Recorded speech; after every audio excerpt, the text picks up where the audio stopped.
Hey, good morning, good afternoon, evening, whatever it is. You might be overseas, you might be home, who knows where you are. But the thing is, we're online, and I've got Amal and Brandon here with me. We're talking about G2 Security Snippets, and today we're going to get into this whole issue around VPN and ZTNA. I think this is one of the biggest kind of undercard fights we've had in cybersecurity in the whole time that I've been in this industry. So let's get into it.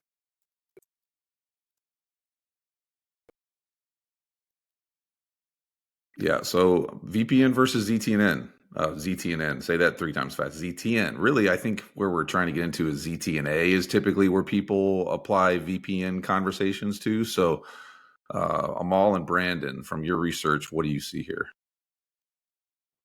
There seems to be a lot of conflicting information out there right now regarding what ZTN is versus ZTNA versus zero trust as a concept. There's also a lot of information and confusion around whether or not they should be used together, whether or not VPNs will be replaced by ZTN. So I think this would be a good discussion to sort of clarify some of those points. Amal, you've run into this before. I know that I've heard you, gripe about the issues that we have with this in our data sets. Yeah, exactly, totally. So yeah, even I have similar views of like as similar to Brandon, and I saw that product marketers are having a hard time differentiating the both or supporting either of them. I think the VPN companies are prone to support the VPN side of things, while the CDN companies are prone to support the CDN side of things. And it's funny to see that product marketers try to compare both, and based on what they're focusing on, they highlight the pros. So if they're a VPN provider, they tend to highlight the VPN pros, while if it's a CDN, then it goes the other way around.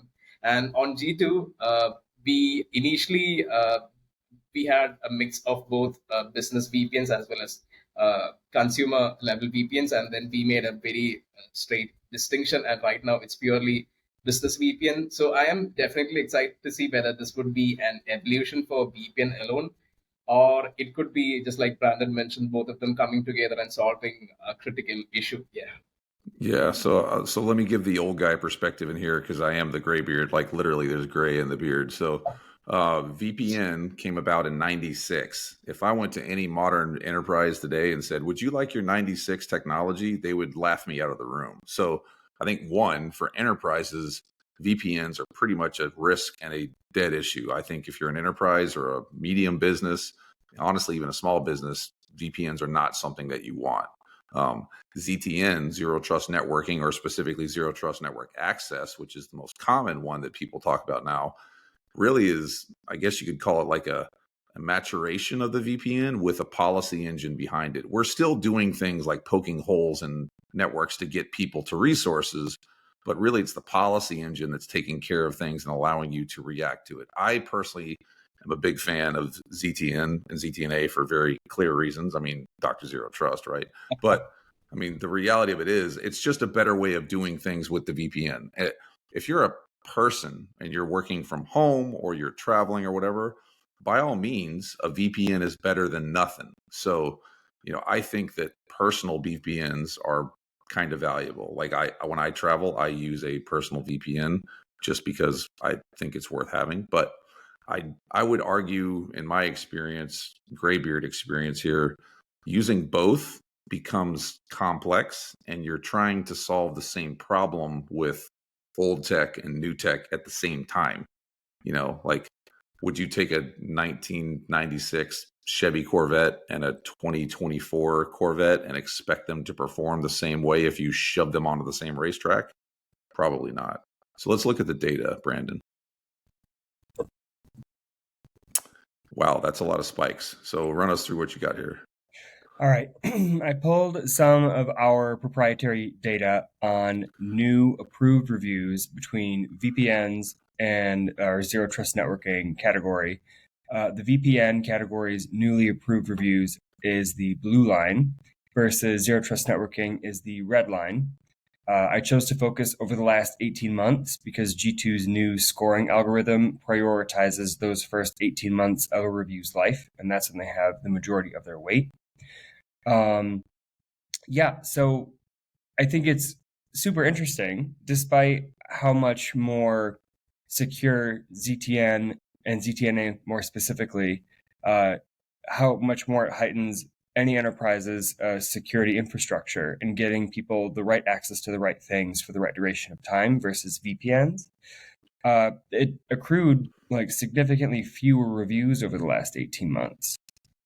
I wonder why their reviews kind of are less. Maybe I wonder if maybe we're seeing this just kind of a twist in the data, right? Because a lot of people probably, like Amal was saying, are tying these two into the same bucket, or there's a miscommunication in there.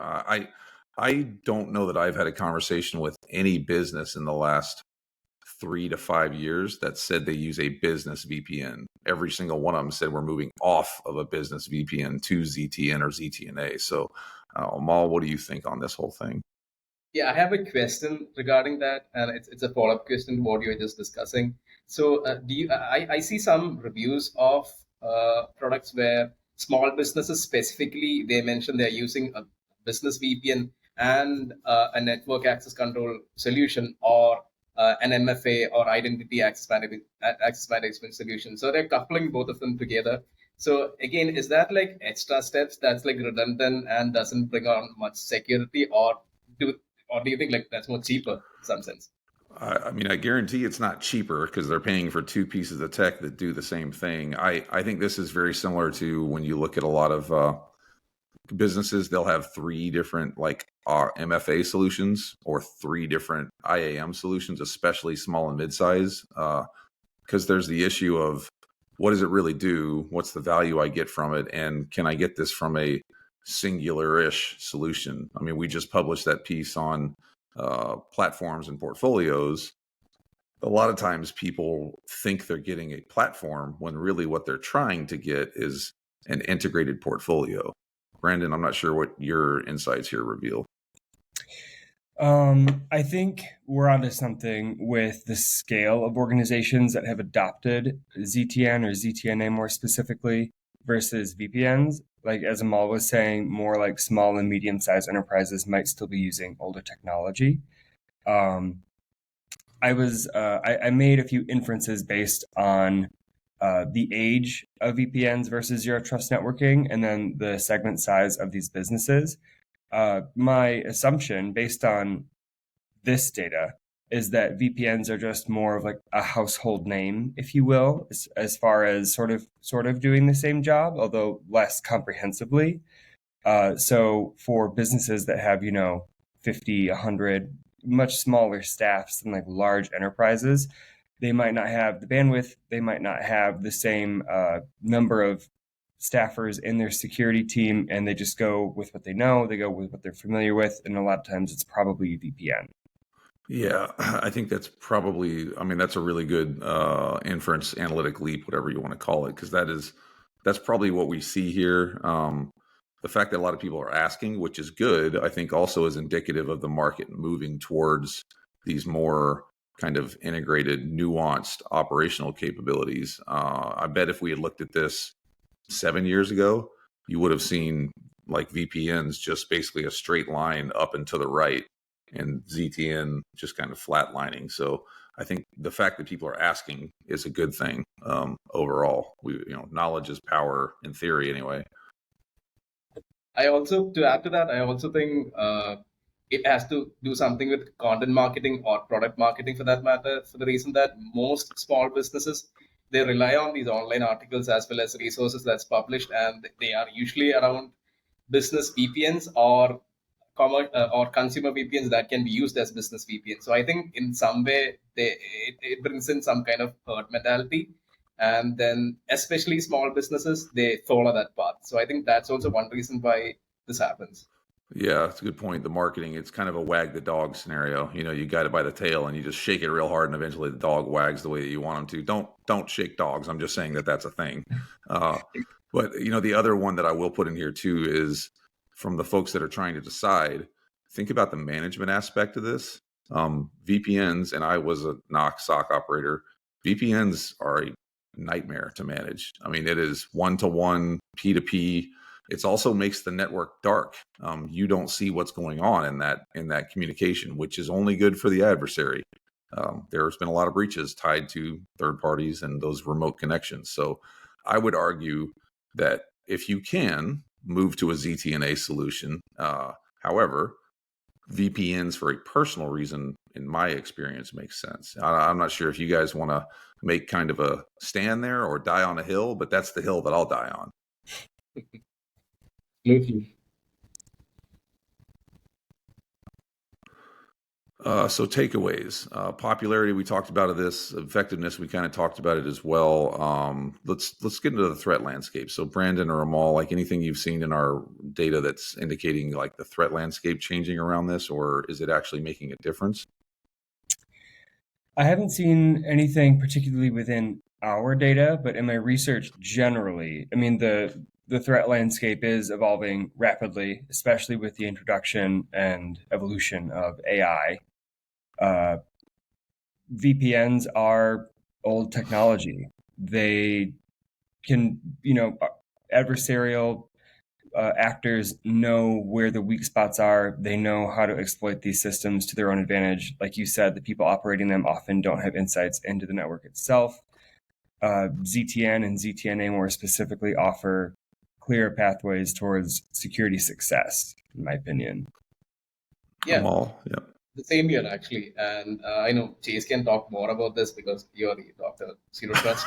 So I think Zero Trust, I think that is the most logical and most secure way to go forward. For the reason that I think VPN has its flaws. It can, I think, identity theft attacks or somehow, if the malicious actor finds a way to get in by impersonating anyone who has access, I think then it's done and dusted there. So I think, yeah, Zero Trust is definitely the best and most secure way to go forward. Yeah, I mean, for me, I always look at strategy, and it's a lot of people get wrapped up around security as this whole different thing. It's not. You set a strategy for your business, and you execute. You buy technology that enables a strategy. Same thing in cyber. It's just you have to have a slightly different focus on the strategy side. This aligns with the strategy, and I always look at things from the perspective of, would the bad guy benefit? Having been a quote bad guy, like a red teamer dude, it's always great if I could get VPN and I could get usernames and passwords, because then I'm in and I'm authenticated. It doesn't work that way with a ZTN solution. So like that to me is pretty much proof in the pudding. As far as we get into the future network access, NAC is kind of back, which maybe I should rap because that's a rhyme, but like NAC is now kind of back in this whole thing. But the reality of it is, in my experience, in my opinion, the policy engines are what's making all this stuff actually integrated and operational. That's where there's benefit. I'm also curious to know what both of you think about the personal VPNs. Like, what is going to happen to them? Will they vanish, or will they evolve into something that's better? Maybe that's your next startup, right? As you start move to Silicon Valley, get you a big chunk of money, and go start up a personal ZTN solution. Oh yeah, that sounds exciting. Just get me in on the ground floor. That's exactly. Issue everybody shares now. Yeah. I don't know. I mean, like the management issue is really the one that I think you face there with the personal stuff, because you're not going to have an org managing a person, or at least I hope you won't. So I don't know how that'll play out. I think you could have a kind of one-to-one personal ZTN solution, but what are you getting to that's really that valuable? Especially most of us use the internet for kind of banal things. It's not crazy super work type related things. I don't know if I need a ZTN solution to FaceTime with mom. Yeah, that's right. Yeah, exactly. It's like the risk versus the reward if you're like the malicious actor, right? Like exactly what you said. Yeah. So broader adoption. I mean, my 2 cents quickly here, because everybody's got other stuff to do, is like the cost side of this is what you really should be thinking about as you're procuring solutions, and ultimately ask the question 3 times, 5 times, like, how does this enable our strategy? And for me, when I work with folks, I always ask them, if you're going to buy a solution, find me something that you can either optimize or age off. If you can't tell me that it's doing something better or quicker or faster, why am I spending money on your new shiny cool tech? Yeah. As far as the market segmentation with these smaller and medium-sized enterprises, how do you think we can transition that area of the market away from this older, dare I say, archaic technology and move them into a zero trust model? Like, what does that conversation look like?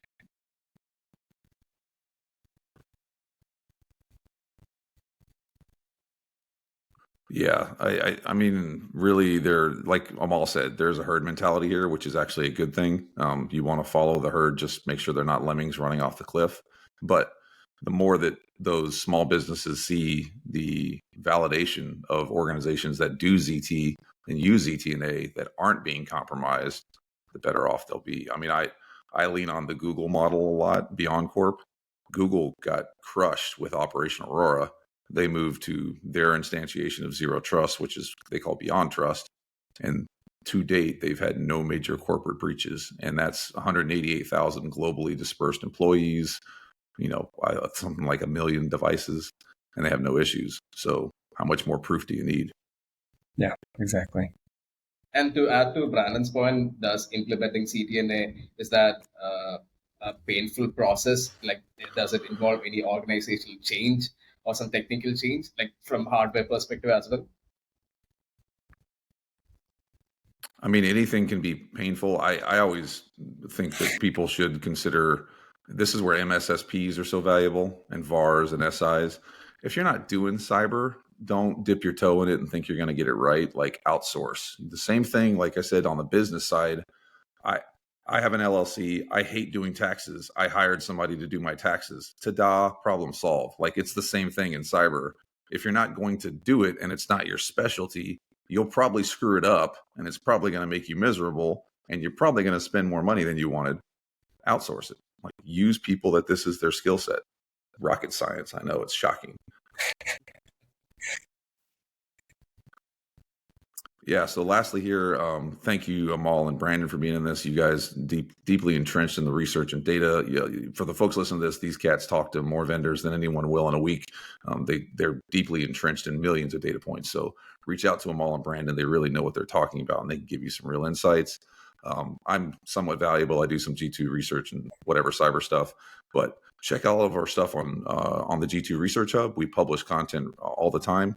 We've got some great blogs out there. And if we can help you, reach out. We will point you towards the resources or we will get you the data that you need to help make those decisions.